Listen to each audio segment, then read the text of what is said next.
दोस्तों IDFC first bank के result आ चुके हैं क्वार्टर 3 के। और इसको बोला जाता है कि नेक्स्ट एचडीएफसी बैंक ये बनेगा। तो इसमें बहुत लोग फ्रस्ट्रेट हो रहे हैं कि कब बनेगा कब बनेगा। तो मेरे ख्याल से अब वो जो ट्रेजेक्टरी है वो रास्ते पे प्रॉफिटेबिलिटी के और ग्रोथ लगातार देने की कंपनी आगे बैंक आगे बढ़ रही है। और क्यों बढ़ रही है? क्योंकि अगर आप कमेंट्री सुनेंगे जो इनके सीईओ हैं वैद्यनाथन जी, जो कि पहले कैपिटल फर्स्ट के सीईओ थे और उन्होंने उस कंपनी को बहुत एनबीएफसी को बहुत ग्रोथ उसके हिस्सेदारी में उनका हिस्सा था ग्रोथ के।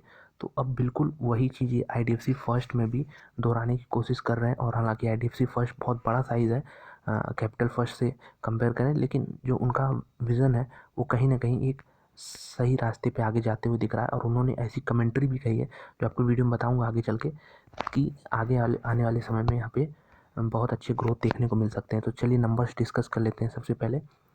तो जो नेट इंटरेस्ट अर्न किया गया वो इस क्वार्टर में अराउंड 4430 करोड़ था, जो कि पिछले क्वार्टर में मात्र 4100 करोड़ था। एक साल पहले भी सेम फिगर था 4100 करोड़ का।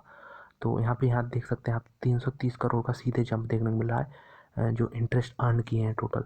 तो ऑपरेटिंग प्रॉफिट की बात कर लें, बैंक ने कितने खर्च कर दिए हैं उसके बाद इसमें से इंटरेस्ट में से घटा के जो ऑपरेटिंग प्रॉफिट निकल रहा है वो अराउंड निकल रहा है फिगर 770 करोड़। और इसके पहले क्वार्टर में 692 करोड़ था, यानी 80 करोड़ का जंप देखने को मिल रहा है। और एक साल पहले 640 करोड़ था, यानी 130 करोड़ का जंप देखने को मिल रहा है। तो ईयर ऑन ईयर तो बहुत बढ़िया जंप है। क्वार्टर ऑन क्वार्टर भी 80 करोड़ का जंप, यानी लगभग 12-13% का जंप देखने को मिल रहा है ऑपरेटिंग प्रॉफिट में। तो टैक्स और प्रोविज़न के पहले अगर हम देख लें तो जो इनके प्रॉफिट आई है वो फिगर अराउंड 378 आई है। तो 378 करोड़ आई है। और पिछले क्वार्टर में 217 करोड़ थी, एक साल पहले ये 178 करोड़ थी। नेट प्रॉफिट की भी बात कर लें तो उसमें भी शानदार जंप देखने को मिल रहा है। और ये फिगर 281 करोड़ है, जो कि आईडीएफसी फर्स्ट जैसे बैंक के लिए एक क्वार्टर में इतना बड़ा प्रॉफिट देना, अब मेरे ख्याल से ये जो अनुमान है, ये जो फिगर है, ये डेफिनेटली आगे वाले समय में बढ़ने वाला है। पिछले क्वार्टर में 151 करोड़ था और एक साल पहले ये 129 करोड़ था। तो हर मामले में बीट किया है। और जो कैपिटल एडुकेसी रेशियो है, यानी जितना बफर बना के रखना होता है कैपिटल, वो भी सही है, 15 के ऊपर, ये 15.38 है। सरकार भी इसमें लगभग 4.21% हिस्सेदारी रखी है। तो बढ़िया है, सरकार भी अच्छे बैंक में अपनी हिस्सेदारी ली हुई है अभी भी। और एक चीज़ जो एनपीएस थे, एनपीएस ग्रॉस एनपीएस 3.96 आ गए हैं। और ये फिगर जो पिछले क्वार्टर में था वो 4.27 था। तो यहाँ पे हमें कमी देखने को मिल रही है, बहुत अच्छी कमी देखने को मिल रही है। नेट एनपीएस भी बात कर लें तो 1.74 हो गया है ये 2.09 से। तो क्वार्टर ऑन क्वार्टर बहुत ही शानदार इसमें डिक्लाइन देखने को मिला है एनपीएस में। और जो टोटल डेट इक्विटी रेशियो है बैंक का वो इस क्वार्टर में थोड़ा सा कम हुआ है, जो कि अच्छी बात है, तो 1.39।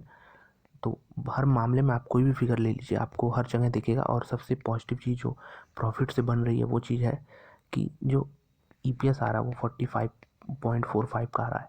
और अगर इसी तरह 4 क्वार्टर दे देती है कंपनी तो आप देख सकते हैं 0.45 के हिसाब से अगर आप 45 रुपये भी भाव निकालें इस समय प्रेजेंट रेट, तो अगर 4 क्वार्टर इस तरह आ जाते हैं तो आपको दिखेगा कि ये 25 के पी के आसपास है, जो कि बहुत ज़्यादा एक्सपेंसिव भी नहीं है। लेकिन ये फिगर जो है 0.45 का, ये डेफिनेटली आगे आने वाले समय में 0.60 0.70 की तरफ बिल्कुल बढ़ सकता है।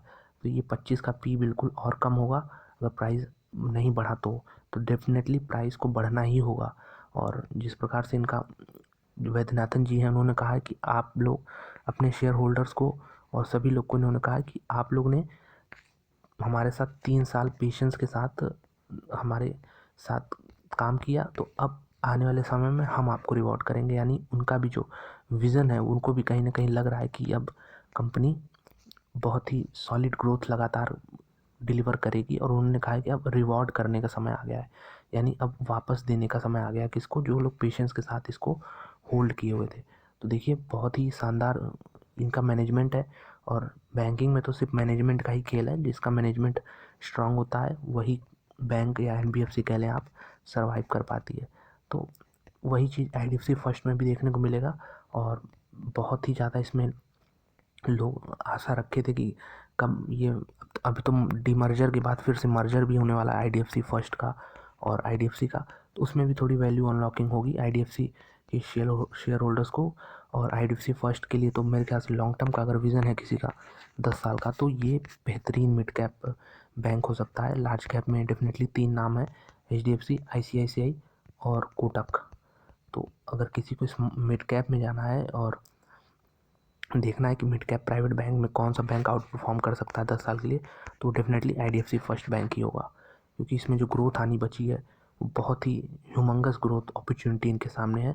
और ऐसा मैं नहीं, इनके CEO साहब भी कहते रहते हैं। तो यही था वीडियो। बहुत अच्छे रिजल्ट हैं और इसी तरह 2-3 क्वार्टर और रिजल्ट आ जाते हैं तो बिल्कुल यहाँ पे हम इसमें आगे चल के बहुत ज़्यादा अच्छा ग्रोथ देखने मिल सकता है, शेयर प्राइस में भी और कंपनी में भी।